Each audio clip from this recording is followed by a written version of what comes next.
morning everybody. I welcome you the today's session of online class. The subject is business studies. In business studies, we already discussing with the forms of business organization. Till now, we know the meaning of sole proprietorship, joint Hindu family form, and also partnership. Here, today I would like to continue the partnership form of business organization. Yesterday, we know that the meaning of partnership, that is, it is an association of two or more persons to undertake a particular lawful business in order to earn profit. So, as it is an association of two or more persons, it's consisting of different types of partners on the basis of their duties or on the basis of their responsibilities. Partners are divided into different types. So, that is types of partners. Today's subject is types of partners. Partners are divided into different types on the basis of their duties and responsibilities. Among them, the first one is active partner, ಕ್ರಿಯಾಶೀಲ ಪಾಲುದಾರ.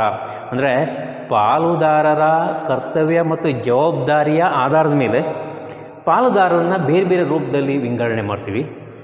ಅದರಲ್ಲಿ ಮೊದಲನೇದು active partner ಅಂದರೆ ಕ್ರಿಯಾಶೀಲ ಪಾಲುದಾರ. ಹಾಗಾದ್ರೆ active partner ಅಂದರೆ ಯಾರು?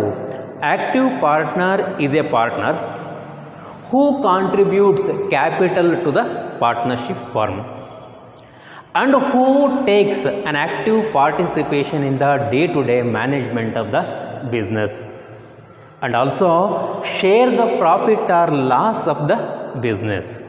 Share the profit or loss of the business, and he has unlimited liability to the creditors for the debts of the business. ಅಂದರೆ ಯಾರು ಅಂತ ಹೇಳ್ತಾರೆ ಆ್ಯಕ್ಟಿವ್ ಪಾರ್ಟ್ನರ್ ಕ್ರಿಯಾಶೀಲ ಪಾಲುದಾರ ಅಂದರೆ he must contribute the capital to the partnership firm. ಪಾಲುದಾರಿಕೆ ಸಂಸ್ಥೆಗೆ ತನ್ನ ಪಾಲಿನ ಬಂಡವಾಳ ಹಾಕಿರ್ತಾನೆ. In addition, he takes an active participation in the day-to-day management of the business. ದಿನನಿತ್ಯದ ವ್ಯವಹಾರ ಚಟುವಟಿಕೆಯಲ್ಲಿ ತನ್ನನ್ನು ತಾನು ತೊಡಸ್ಕೊತಾನೆ. He also share the profit or loss of the business. ವ್ಯವಹಾರದಲ್ಲಿ ಬಂದಿರ್ತಕ್ಕಂಥ ಲಾಭ ನಷ್ಟನ ಅವನು ಹಂಚ್ಕೊತಾನೆ. In addition thereto, he also liable to the creditors to unlimited extent for the debts of the business. That is called active partner. Then second partner, sleeping or dormant partner. Sleeping partner is also a partner who contributes capital as his share. Then he share the profit or loss in the business. Again, he has also unlimited liability to the creditors for the debts of the business, but he does not take an active participation in the day-to-day management of the business activities. ಅಂದರೆ sleeping partner ಅಂದರೆ ಯಾರು ಅಂತ ಹೇಳಬೇಕಂದ್ರೆ ಇವನು ಕ್ರಿಯಾಶೀಲ ಪಾಲುದಾರನಾಗಿನ active ಪಾರ್ಟ್ನರ್ಗೆ ಬಂಡವಾಳವನ್ನು ಹಾಕಿರ್ತಾನೆ, ಲಾಭ ನಷ್ಟದಲ್ಲಿ ಪಾಲನ್ನು ಹಂಚ್ಕೊತಾನೆ, ಮತ್ತು ತನ್ನ ಸಂಸ್ಥೆಯ ಸಾಲಕ್ಕೆ ಅನಿಯಮಿತ ಹೊಣೆಗಾರಿಕೆಯನ್ನು ಹೊಂದಿರ್ತಾನೆ. Only difference is sleeping partner does not take an active participation in the day-to-day management of the business. Therefore, he remains or he keeps away from the day-to-day management activities of the partnership firm. That person is called sleeping or dormant partner. Then third one, secret partner. The word itself, secret, indicates he does not disclose his status or his position of partners to the outsider. That means secret partner is also a partner who does not disclose the fact of his association with the partnership firm as a partner, but he contributes his share of capital to the firm. He also takes his share of profit or loss in the business. Again, he also has unlimited liability to the creditors for debts of the business. ರಹಸ್ಯ ಪಾಲುದಾರ ಅಂದರೆ ಒಂದೇ ಒಂದು difference ಏನು, ಎಲ್ಲ ಪಾಲುದಾರನಿಗೆ ಬಂಡವಾಳನ ಹಾಕಿರ್ತಾನೆ, ಲಾಭ ನಷ್ಟನ ಹಂಚ್ಕೊಳ್ತಾನೆ, ಮತ್ತು ಸಂಸ್ಥೆಯ ಸಾಲಕ್ಕೆ ಅನಿಯಮಿತ ಹೊಣೆಗಾರಿಕೆಯನ್ನು ಹೊಂದಿರ್ತಾನೆ. ಆದರೆ ಯಾವತ್ತೂ ಇವನು ನಾನು ಈ ಸಂಸ್ಥೆಯಲ್ಲಿ ಪಾಲುದಾರ ಅಂತಕ್ಕಂಥ ಸ್ಥಿತಿಯನ್ನು, ಪೊಸಿಷನನ್ನು ಸಾರ್ವಜನಿಕರಿಗೆ ತೋರಿಸ್ಕೊಳ್ಳೋದಿಲ್ಲ. ಅದಕ್ಕೋಸ್ಕರ ಅವನಿಗೆ ಸೀಕ್ರೆಟ್, ರಹಸ್ಯ ಪಾಲುದಾರ ಅಂಥೇಳಿ ಕರೆಯೋದು. Then nominal partner. ನಾಮಿನಲ್ ಹೆಸರಿಗೆ ಮಾತ್ರ ಪಾಲುದಾರ ಅಂತ. Nominal partner actually is not A partner in the firm. He does not contribute capital in the firm, capital to the firm. He does not share profit or loss of the firm. He does not share profit or loss of the firm, but he only lend or permits the firm to use his name as a partner for the well-being of the partnership firm. ಅಂದರೆ ಇವನೇನು ಮಾಡ್ತಾನೆ, ಸಂಸ್ಥೆಗೆ ಯಾವುದೇ ಬಂಡವಾಳನ ಹಾಕಿರೋದಿಲ್ಲ, ಲಾಭ ನಷ್ಟದಲ್ಲಿ ಪಾಲು ಇರೋದಿಲ್ಲ ಇವನಿಗೆ, ಸಂಸ್ಥೆಯ ಕಾರ್ಯಚಟುವಟಿಕೆಯಲ್ಲಿ ಭಾಗವಹಿಸೋದು ಇಲ್ಲ. ಆದರೆ ಅಷ್ಟಿದ್ರೂ ಕೂಡ ಇವನ ಹೆಸರನ್ನು ಒಬ್ಬ ಪಾಲುದಾರ ಅಂತ ಬಳಕೆ ಮಾಡ್ಕೊಳ್ಳಿಕ್ಕೆ ಅನುಮತಿಯನ್ನು ಕೊಟ್ಟಿರ್ತಕ್ಕಂಥ ವ್ಯಕ್ತಿ ಈ nominal partner. As he permits the partners to make use of his name, he has unlimited liability to the creditors who lends or who advance loan by believing his status or his position as a partner. ಅವನಿಗೆ nominal partner ಅಂತ ಹೇಳಿ ಕರಿತೀವಿ. Then partner by estoppel. Partner by estoppel it is also a one type of partner. By the act or by the behavior or by the initiative of the partner, he creates an impression in the minds of the third party. He is a partner in the partnership firm. He does not contribute capital, he does not share profit or loss, again he does not take any participation in the management. Only by his own act or his own behavior he represents as a partner to the outsider. Thereby, outsider may grant loans or advances to the firm by believing he is a partner in the firm. In that case, though he is not a real partner, he has unlimited liability to the creditor who advanced to the firm, who is called partner by estoppel. Next, partner by holding out. It is also rare in nature. He is also the partner by holding out, is also a partner who knowingly permits the firm or who knowingly permits the real partners to make use his name as a partner in the partnership firm. Means the partner by holding out is a partner who knowingly allows the real partners of the firm to make use his name as a partner in the firm. In such case also, he has unlimited liability to the creditors of the firm, but he does not contribute any capital. He does not share any profit or loss in the business, and also he does not take participation in the day-to-day management of the business. Then last one, minor partner. Minor partner. Usually the minor, who is a minor? Minor is a person who has not attained the age of 18 years. Who has not attained the age of 18 years, who is called as minor. But usually, according to Indian Contract Act 1872, the minor cannot become a party to the agreement. But partnership arises or formed only out of agreement. But minor has no power to enter into agreement. But the Partnership Act of 1932 permit the partnership firm to admit a minor as a partner only for the benefit of the partnership firm. Okay, it is a special provision. The minor is admitted into partnership only for the benefit of the partnership firm. He can contribute the capital, If he desire, he can inspect the books of account. He can share the profit of the business, but he cannot take any share of loss in the business. He cannot take any share of loss in the business. So you simply know that minor partner can be admitted by the partnership firm only for the sake of benefit of the partnership firm if the other major partners desires. ಓಕೆನಾ. ಅಂದರೆ minor partner ಅಂತ ಹೇಳಿದ್ರೆ ಯಾವ ವ್ಯಕ್ತಿಗೆ 18 ವರ್ಷ ಆಗಿರೋದಿಲ್ವ ಅವನನ್ನು ಕೂಡ ಪಾಲುದಾರನಾಗಿ ಸೇರಿಸ್ಕೋಬೋದು. ಯಾವಾಗ ಉಳಿದಿರ್ತಕ್ಕಂಥ ಪಾಲುದಾರರು ಇವನನ್ನು ಸೇರಿಸ್ಕೊಂಡ್ರೆ ಸಂಸ್ಥೆಗೆ ಅನುಕೂಲ ಆಗುತ್ತೆ, ಬೇಕಾಗಿರ್ತಕ್ಕಂಥ ಬಂಡವಾಳ ಅಥವಾ ಇನ್ಯಾವುದೋ ರೂಪದಲ್ಲಿ ಅನುಕೂಲ ಆಗುತ್ತೆ ಅಂತ ಅಂದ್ಕೊಂಡ್ರೆ ಒಬ್ಬ ಮೈನರನ್ನು ಪಾಲುದಾರನಾಗಿ ಸೇರಿಸ್ಕೋಬೋದು. ಅವನು ಬಂಡವಾಳ ಹಾಕ್ತಾನೆ, ಲಾಭದಲ್ಲಿ ಪಾಲು ತಗೋತಾನೆ. ಆದರೆ ಸಂಸ್ಥೆ ನಷ್ಟ ಆದರೆ ಆ ನಷ್ಟದಲ್ಲಿ ಯಾವುದೇ ಪಾಲಿಗೆ ಇವನು ಜವಾಬ್ದಾರಿ ಆಗಲ್ಲ. ಅಂಥ ವ್ಯಕ್ತಿಯನ್ನು ನಾವು ಮೈನರ್ ಪಾರ್ಟ್ನರ್ ಅಂತೇಳಿ ಕರಿತೀವಿ. ಸೊ ನಾವು I repeat the types of partners again. First one is active partner, second one is sleeping or dormant partner, third one secret partner, fourth one nominal partner, fifth one partner by estoppel, next partner by holding out, then minor partner.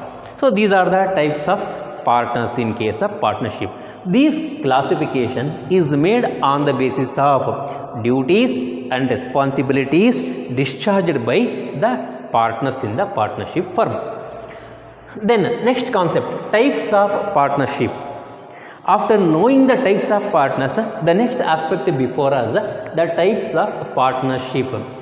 The partnership on the basis of nature or on the basis of the life of the partnership, we have to divide the partnership into different types. The usual basis of classification of the partnership is number 1 duration, number 2 liability. Now first we classify the partnership on the basis of duration. ಅಂದರೆ ಅದರ ಅವಧಿಯ ಆಧಾರದ ಮೇಲೆ ಪಾಲುದಾರಿಕೆಯನ್ನು ನಾವು 2 ರೂಪದಲ್ಲಿ ವಿಂಗಡಣೆ ಮಾಡ್ಬೋದು. On the basis of duration partnership is divided into 2 types. Number 1 partnership at will, second one particular partnership. ಈಗ ಮೊದಲು ನೋಡೋಣ partnership at will. Partnership at will ಅಂದರೆ ಇಚ್ಛಾನುಸಾರ ಪಾಲುದಾರಿಕೆ. ಇಚ್ಛಾನುಸಾರ ಪಾಲುದಾರಿಕೆ 6 ಪದನೇ ಹೇಳುತ್ತೆ ನಮಗೆ ಅದರ ಅರ್ಥನ. The partnership at will is a partnership. It can continue it's a business as long as the partners wishes or as long as the partners willing to continue the business. If in case any partner who withdraw his membership or who desires to withdraw the membership from the partnership by issuing the notice, automatically the partnership firm is going to be liquidated. ಅಂದರೆ ಇಲ್ಲೇನಾಗುತ್ತೆ, partnership at will ಅಂತ ಹೇಳಿದ್ರೆ ಎಲ್ಲ ಪಾಲುದಾರ ತಮ್ಮ ಇಚ್ಛೆ ಇರುವವರೆಗೆ ವ್ಯವಹಾರನ ಮುಂದುವರ್ಸ್ಕೊಂಡು ಹೋಗ್ಬೋದು. ಯಾವಾಗ ಯಾವುದೇ ಒಬ್ಬ ಪಾಲುದಾರ ತನ್ನ ಪಾಲುದಾರಾಗಿ ಮುಂದುವರಲಿಕ್ಕೆ ತನ್ನ ಸಮ್ಮತಿಯನ್ನು ವಾಪಸ್ ತಗೊಂಡ್ರೆ, ತನ್ನ ಒಪ್ಪಿಗೆಯನ್ನು ವಾಪಸ್ ಪಡ್ಕೊಂಡ್ರೆ ಆವಾಗ ಈ ಸಂಸ್ಥೆ ಮುಚ್ಚಿ ಹೋಗಬೇಕಾಗತ್ತೆ. ಅದಕ್ಕೆ ನಾವು ಪಾರ್ಟ್ನರ್ಶಿಪ್ ಅಟ್ ವಿಲ್ ಅಂತ ಹೇಳಿ ಕರಿತೀವಿ. ಒಟ್ಟಾರೆ ಹೇಳಬೇಕು ಅಂತ ಹೇಳಿದ್ರೆ partnership at will certainly continues only as long as all partners desires to continue the partnership business. Then second one, particular partnership, ನಿರ್ದಿಷ್ಟ ಪಾಲುದಾರಿಕೆ, particular partnership. In this case, it is also a type of partnership. It is formed for the purpose of undertaking a particular venture or particular project or to carry the business for a particular period only.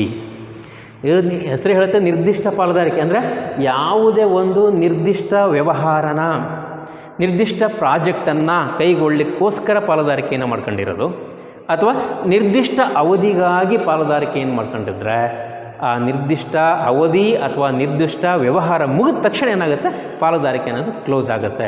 ಅದಕ್ಕೆ ಏನಂತ ಕರಿತೀವಿ, particular partnership. So particular partnership is a type of partnership.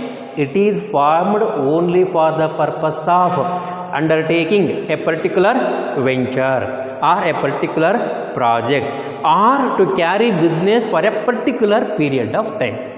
Immediately after the completion of the particular project or particular period of time, the partnership is going to be liquidated. ಅದಕ್ಕೆ ನಾವು particular partnership ಅಂತ ಹೇಳಿ ಕರೆಯೋದು.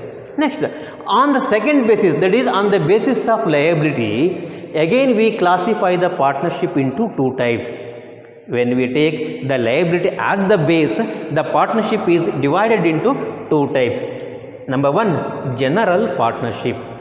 ಪಾಲುದಾರರ ಹೊಣೆಗಾರಿಕೆಯನ್ನು ಆಧಾರ ಆಗಿಟ್ಕೊಂಡಾಗ ಪಾಲುದಾರಿಕೆಯನ್ನು ಎರಡು ರೂಪದಲ್ಲಿ ವಿಂಗಡಣೆ ಮಾಡ್ತೀವಿ. ಒಂದು ಸಾಮಾನ್ಯ ಪಾಲುದಾರಿಕೆ, general partnership. Second one, limited partnership.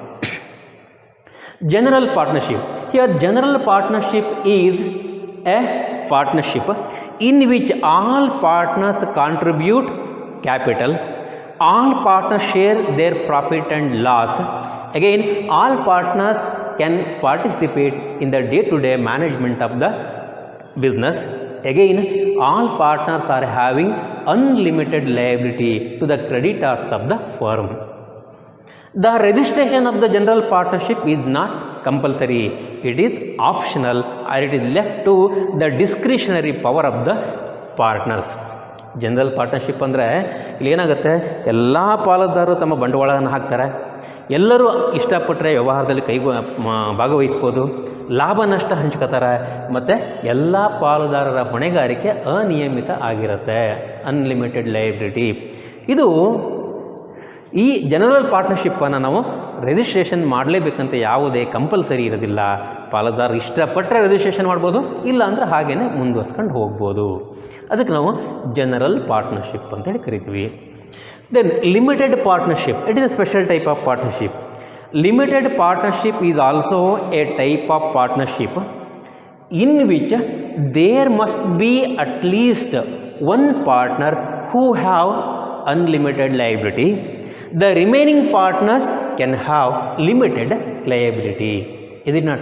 All partners are contribute capital, but among them one should have limited liability, unlimited liability. Another can have limited liabilities. The person or the partner who have unlimited liability, he can only take participation in the day-to-day management of the business. He can take only decision relating to issues of the business.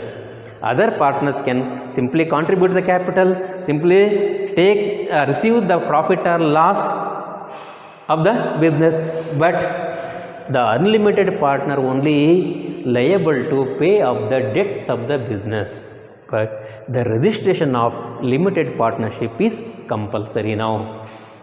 ಏನ limited ಅಂದರೆ ನಿಯಮಿತ ಪಾಲುದಾರಿಕೆ ಅಂದರೆ ಇಲ್ಲಿ ಏನಾಗುತ್ತೆ, ಪಾಲುದಾರಿಕೆಯನ್ನು ಮಾಡ್ಕೊಂಡಾಗ ಆ ಪಾಲುದಾರರಲ್ಲಿ ಯಾವುದೇ ಒಬ್ಬ ಪಾಲುದಾರ ಆದರೂ ಕೂಡ ಅನಿಯಮಿತ ಪಾಲುದಾರ ಆಗಿರಬೇಕು, ಅನಿಯಮಿತ ಜವಾಬ್ದಾರಿ ಹೊಂದಿರತಕ್ಕಂಥ ಪಾಲುದಾರ ಆಗಿರಬೇಕು. ಅಂದರೆ among the partners of the partnership firm at least one partner should have unlimited liability. The remaining partners' liability is limited only to the extent of their capitals or share in the business. In case of loss, the partner who have unlimited liability only responsible to repay the debts of the business. But the unlimited partnership must be registered. The death of, in case of this, particularly in case of limited partnership, the death, lunacy or bankruptcy of limited partner does not affect the continuity of the business. It comes to an end only on the bankruptcy, death of the partner who has unlimited liability. So that is about the types of partners. ಹಾಗಾದ್ರೆ ನಮಗೇನಾಗಿ ಗೊತ್ತಾಯ್ತು ಅಂದರೆ ಪಾಲುದಾರಿಕೆಯಲ್ಲೂ ಕೂಡ ಬೇರೆ ಬೇರೆ ವಿಧಗಳಿದ್ದಾವೆ. ಆ ಪಾಲುದಾರಿಕೆ ವಿಧಗಳನ್ನು ಎರಡು ಆಧಾರದ ಮೇಲೆ ವಿಭಾಗ ಮಾಡ್ತೀವಿ. ಒಂದು on the basis of duration, ಅವಧಿ, ಪಾಲುದಾರಿಕೆಯ ಅವಧಿಯನ್ನು ಗಮನದಲ್ಲಿಟ್ಕೊಂಡಾಗ ಎರಡು ರೂಪದಲ್ಲಿ ಪಾಲುದಾರಿಕೆ ಅಂತ ನೋಡ್ತೀವಿ.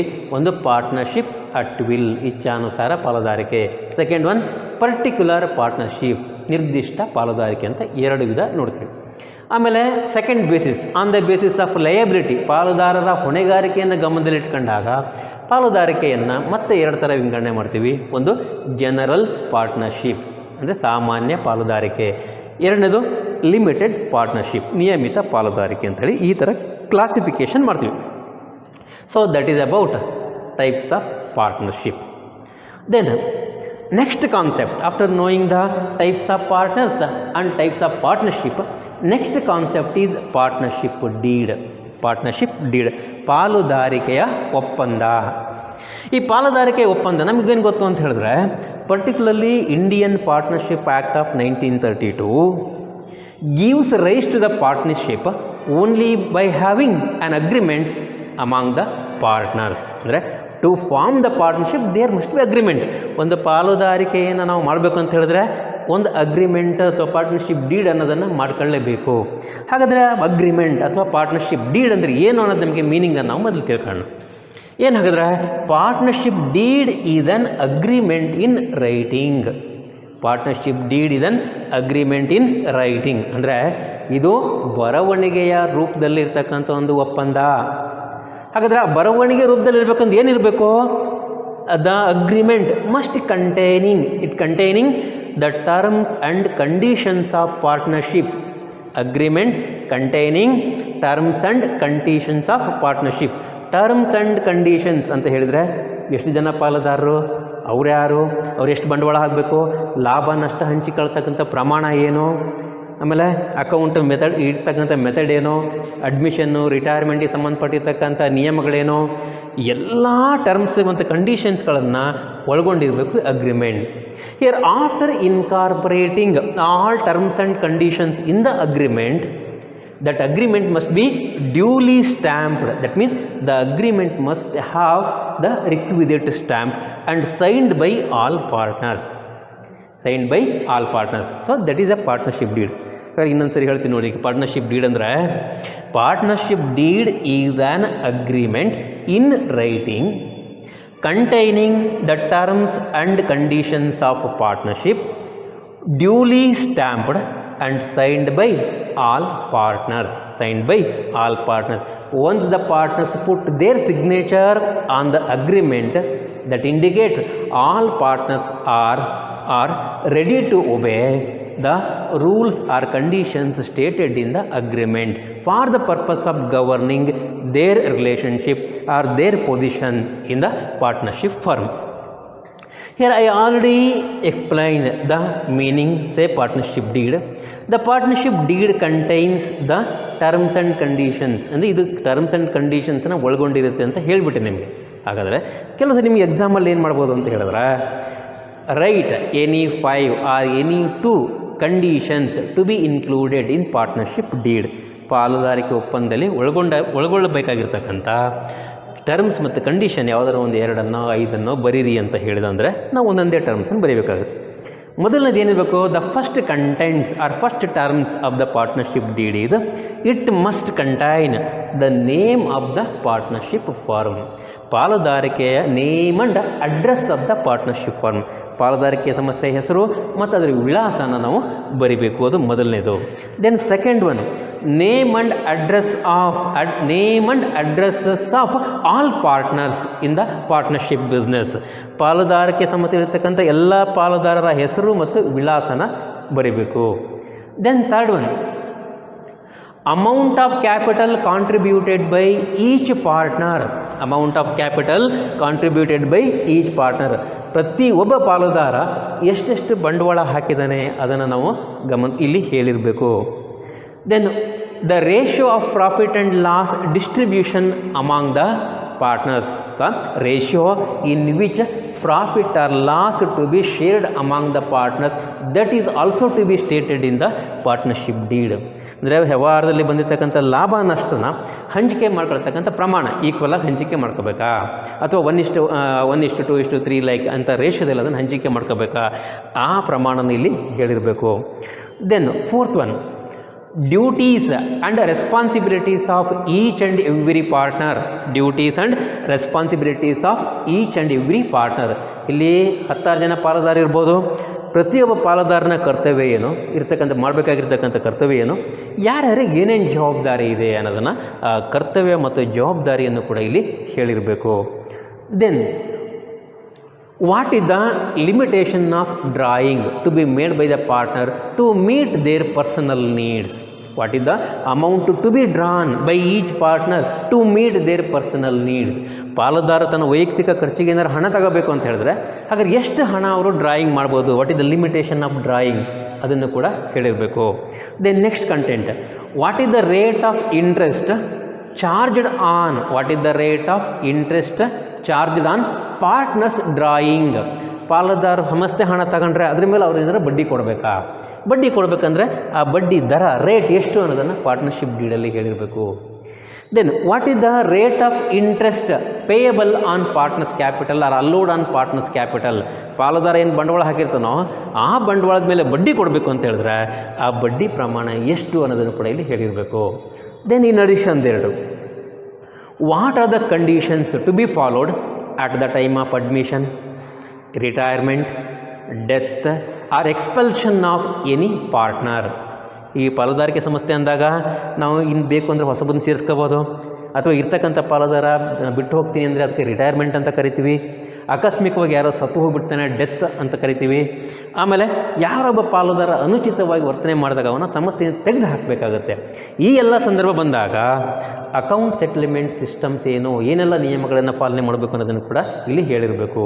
Then in addition thereto other information like if the salary to any working partner, salary to any working partner, account system, banks to be used for business of the firm, everything is to be stated in the partnership deed. So that is about partnership deed, ಪಾಲುದಾರಿಕೆ ಒಪ್ಪಂದ.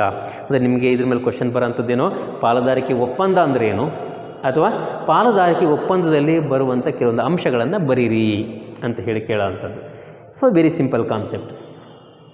Here last concept relating to the partnership is registration of partnership firm. Registration of partnership firm. Particularly once we know the meaning, features, everything of the partnership, immediate question before us whether it is compulsory to register the partnership with the registrar of the firms or not. Registration of the partnership is compulsory with the registrar or not.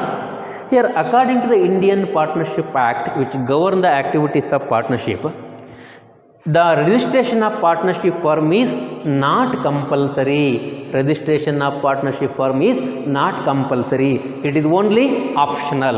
If the partners decides to get it registration, then they can register the firm with the registrar of the firms. If they are not having any interest to register their firm with the registrar, then there is no legal compulsion on them to get registration of the firms. ಅಂದರೆ ಪಾಲುದಾರಿಕೆ ಸಂಸ್ಥೆ ಬಂದಾಗ ಈ ಪಾಲುದಾರಿಕೆ ಸಂಸ್ಥೆಯನ್ನು ನೋಂದಣಿ ಮಾಡಿ ನಾವು ವ್ಯವಹಾರ ಮಾಡಬೇಕಾ ಅಥವಾ ನೋಂದಣಿ ಮಾಡದೆ ವ್ಯವಹಾರ ಮಾಡ್ಬೋದಾ ಅಂತಂದರೆ, ಪಾಲುದಾರಿಕೆಯನ್ನು ಸ್ಥಾಪನೆ ಮಾಡಿದಾಗ ಅದನ್ನು ನೋಂದಣಿ ಮಾಡಬೇಕಾಗಿರೋದು ಅಥವಾ ನೋಂದಣಿ ಮಾಡೋದು ಬೇಡ ಅನ್ನೋದು ಪಾಲುದಾರರ ವಿವೇಚನೆಗೆ ಬಿಟ್ಟಿರೋಂಥದ್ದು. ಇದು ಯಾವತ್ತೂ ಕಡ್ಡಾಯ ಅಲ್ಲ.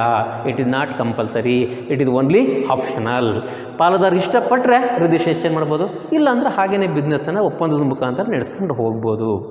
ಹಾಗಾದರೆ ಒಪ್ಪಂದ ರಿಜಿಸ್ಟ್ರೇಷನ್ ಮಾಡೋದ್ರಿಂದ ಏನು ಕುಲ, ಮಾಡದೇ ಇದ್ರೆ ಏನು ನಮಗೆ ನಷ್ಟ ಆಗುತ್ತೆ ಅಂತ ಹೇಳಿದ್ರೆ, the unregistered partnership firm cannot enjoy the legal rights in case of any dispute. Unregistered partnership firm cannot enjoy any legal rights in case of some misunderstanding or some dispute. That means the unregistered partnership firm cannot file a suit against the partners or against the third parties for any what we call claims. At the same time, the partners of the unregistered partnership firm cannot file suit against the third party or cannot file suit against the firm for their recoveries. ಅಂದರೆ ಅರ್ಥ, ಸಂಸ್ಥೆಯನ್ನು registration ಮಾಡದಿದ್ದರೆ ಇದೊಂದು ಕಾನೂನಿನ ಅನುಕೂಲಗಳನ್ನು ಪಡೀಲಿಕ್ಕೆ ಸಾಧ್ಯತೆ ಇಲ್ಲ. ಯಾವುದೇ ಒಂದು ಸಂಸ್ಥೆ ತನ್ನ ಪಾಲುದಾರನ ವಿರುದ್ಧ ಸಂದರ್ಭ ಬಂದಾಗ ಕೇಸ್ ಹಾಕ್ಲಿಕ್ಕೆ ಬರೋದಿಲ್ಲ. ಅದೇ ಥರ ಪಾಲುದಾರ ತನಗೇನಾದರೂ ಸಂಸ್ಥೆಯಿಂದ ನಷ್ಟ ಆದಾಗ ಆ ಸಂಸ್ಥೆಯ ವಿರುದ್ಧವಾಗಿ ಕೇಸ್ ಹಾಕಲಿಕ್ಕೆ ಬರೋದಿಲ್ಲ. ಈ ಥರ ಕಾನೂನಿನ ಸೌಲಭ್ಯನ ಪಡೀಲಿಕ್ಕೆ ಆಗೋದಿಲ್ಲ ಯಾರಿಗೆ? ಅನ್ರಿಜಿಸ್ಟರ್ಡ್ ಪಾರ್ಟ್ನರ್ಶಿಪ್ ಫರ್ಮಿಗೆ. ಅದಕ್ಕೋಸ್ಕರ every partnership firm it is advisable to get registration of their firm for the purpose of enjoying the legal benefits. ಹಾಗೆ ರಿಜಿಸ್ಟ್ರೇಷನ್ ಮಾಡಬೇಕಂದ್ರೆ ಎಲ್ಲಿ ಮಾಡಬೇಕು ಇದನ್ನು ರಿಜಿಸ್ಟ್ರೇಷನ್ ಅಂತ ಹೇಳಿದ್ರೆ, if the partnership firm desires to register its business then it can register the firm with the registrar in the state in which it is operating. ಯಾವ ಒಂದು ರಾಜ್ಯದಲ್ಲಿ ಅದು ತನ್ನ ಕಾರ್ಯಚಟುವಟಿಕೆ ನಡ್ಕೊಂಡು ಹೋಗುತ್ತೋ ಅಲ್ಲಿನ ಸಂಸ್ಥೆಯ ರಿಜಿಸ್ಟ್ರಾರ್ ನೋಂದಣಾಧಿಕಾರಿ ಅಂತ ಹೇಳ್ತಾರೆ, ಅವ್ರ ಜೊತೆಗೆ ಅದನ್ನು ಫರ್ಮನ್ನು ರಿಜಿಸ್ಟ್ರೇಷನ್ ಮಾಡ್ಕೋಬೋದು. ಆದರೆ what are the procedures to be followed in case of registration of the partnership firm? ನೋಂದಣಿ ಮಾಡಬೇಕಂದ್ರೆ ಏನು ಮಾಡಬೇಕು? We must have to submit the application in prescribed form along with relevant information to the registrar of the firm. Okay, we must submit application along with all other necessary documents and information submitted to the registrar of the firm. After receiving the application, registrar thoroughly scrutinizes the application whether it fulfill all the conditions stated in the act or not. Here, second step, once we submit the application, immediately the firm must have to pay prescribed or fixed amount of fees to the registrar of firm. That means it must have to pay the particular amount of registration fees to the registrar of the firms. Then after confirming or after satisfying himself, the registrar of the firm issues the certificate of registration to the firm, partnership firm. So registration of partnership firm simply means entering the name of the partnership firm in the register maintained with the registrar office. ಓಕೆನಾ? Registration of partnership firm ಅಂದರೆ ಪಾಲುದಾರಿಕೆ ನೋಂದಣಿ ಅಂದರೆ ಏನಂದರೆ ನೋಂದಣಾಧಿಕಾರಿಯ ಕಚೇರಿಯಲ್ಲಿರ್ತಕ್ಕಂಥ ಒಂದು ರಿಜಿಸ್ಟರಲ್ಲಿ ಸಂಸ್ಥೆಯ ಹೆಸರು ಮತ್ತು ಅದರ ವಿವರನ ಎಂಟ್ರಿ ಮಾಡ್ತಕ್ಕಂಥದ್ದನ್ನು ನಮೂದಿಸ್ತಕ್ಕಂಥದ್ದನ್ನು ನಾವು ರಿಜಿಸ್ಟ್ರೇಷನ್ ಅಥವಾ ನೋಂದಣಿ ಮಾಡೋದು ಅಂತ ಹೇಳಿ ಕರಿತೀವಿ. ಆ ನೋಂದಣಿ ಮಾಡಬೇಕಂದ್ರೆ ನಾವೇನು ಮಾಡಬೇಕು? ಒಂದು